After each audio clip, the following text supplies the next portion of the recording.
অপেক্ষাকৃত আধুনিক যে সরস্বতী পূজার বইগুলো, তাতে সরস্বতীর যে ধ্যান মন্ত্রের কথা বলা হচ্ছে, আমি ধ্যান মন্ত্রটা একটু বলি, তাহলে সবাই এটা বুঝতে সবার সুবিধে হবে, সবাই জিনিসটা ধরতে পারবেন যে এটা তারা সবাই চেনেন এই মন্ত্রটা।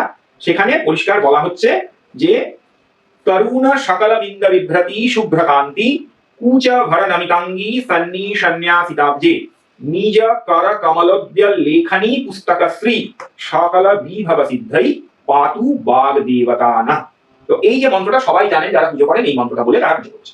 এখানে পরিষ্কার বলা হচ্ছে তরুণ সকল বিন্দ বিভ্রতি শুভ্রকান্তি, অর্থাৎ সরস্বতী শুভ্রকান্তি, তিনি সাদা তার গায়ের রং এবং তিনি চন্দ্রকলা দ্বারা শোভিতা।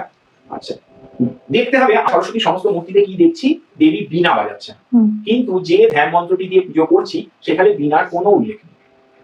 সেখানে পরিষ্কার বলা হচ্ছে নিজ কর কমলোদ্দল লেখনী পুস্তক শ্রী, তার এক হাতে লেখনী এক হাতে পুস্তক, লেখনী মানে কলম আর এক হাতে পুস্তক, এটা নিয়ে তিনি বসে আছেন, তিনি বাঘ দেবতা।